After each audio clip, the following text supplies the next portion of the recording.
Hi there and welcome aboard HMS Gamer for another edition of 1UP. This week we'll be focusing on Jurassic Park the game, available for PC via Steam. But first let's kick off the show with bringing you that all-important news.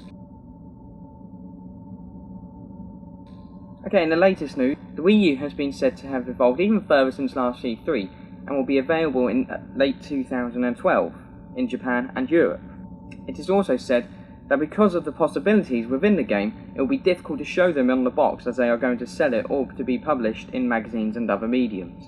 Also, Microsoft have announced their retirement on the Xbox 360 Microsoft Points as the current currency on the 360, and, like leading competitors, they intend to use real money within their system, such as Sony have done with the PSN. And that's all from the news.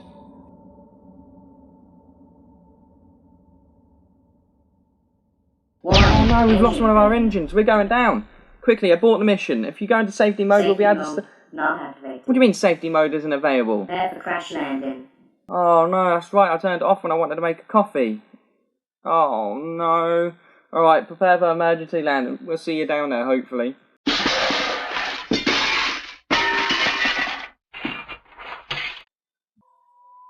Oh, where are we? Oh yeah. We crashed, didn't we?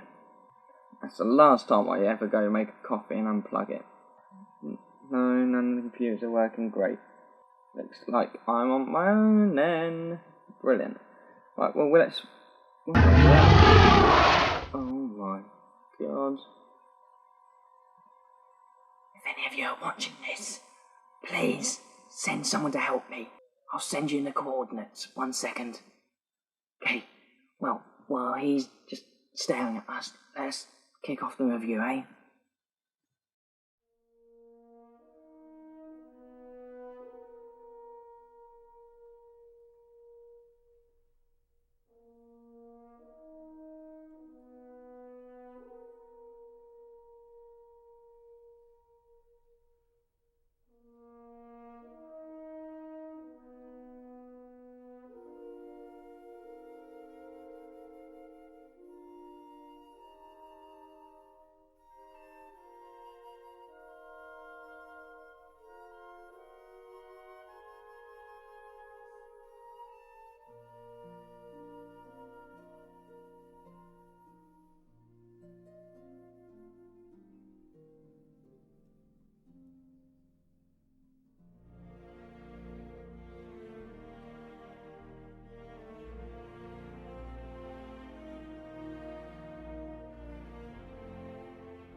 So, Jurassic Park the game.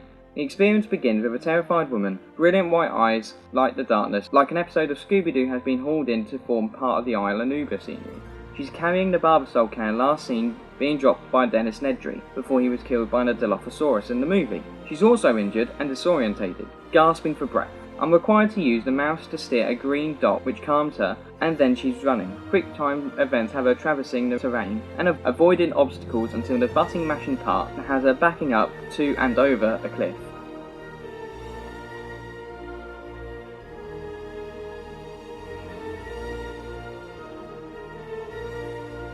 She rises and stumbles into the road, directly into the path of the oncoming car. The introduction to the controls is complete. The game is heavily reliant on these controls, and not much freedom is available. You can use the camera obviously, but the controls stay exactly the same, similar to the game from the PS3, Heavy Rain. With the prologue complete, I'm taken back to much earlier in the day and the beginning of the story, where I'm introduced to Park veteran Jerry Harding and his daughter Jess. It's Jess's last day with her father, with whom she hasn't previously been able to spend much time with since the divorce. Jerry and Jess's relationship is established as the cornerstone of our adventure, and they will be the focus throughout. On their way back to the visitor centre, Jess's departure, they find their way blocked by a Triceratops. This forms the first real puzzle, as I have to coordinate Jerry's actions relating to the animals with Jess's in the car. There's no logic solving involved, and dialogue choices and action choices mean if the solution hadn't been obvious, I'd have been forced into the correct action through trial and error. Requiring the series of key presses and mouse swipes, the on-screen instructions are simple to follow. Dialogue options can be accessed and in some cases must be accessed in order to give a subsequent action option.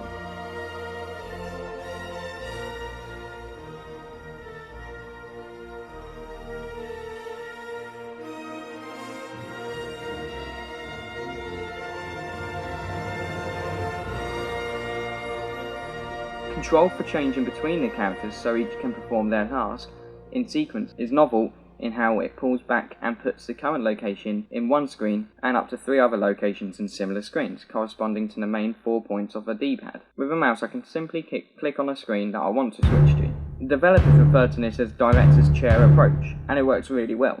Problems with the game stagger from its predetermined storyline, which makes the game more movie-like than anything else. Although being compared to the movies makes the game seem almost amazing, it lacks the initial fun factor.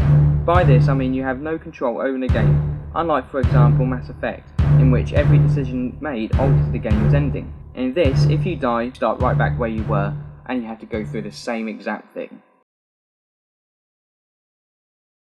Okay, so for Jurassic Park's ratings now. Remember, each game is rated on graphics, campaign and multiplayer. But due to the nature of the game not having multiplayer abilities, we have changed the category to controls. So, graphics. We gave them a 9. Extremely good quality, good images, and the surroundings and creatures look amazingly lifelike. The campaign got a 7. The story is interesting and indulging, and it seems to have created a new story from one that was left in the first film. It really is gripping. And controls got 9. The controls are fantastic and require skill to master certain levels. Anyone who manages this is fantastic. Overall, the game receives 25 out of 30. Well done, Jurassic Park. Good on ya. Before we leave, we got one last time for our randometer.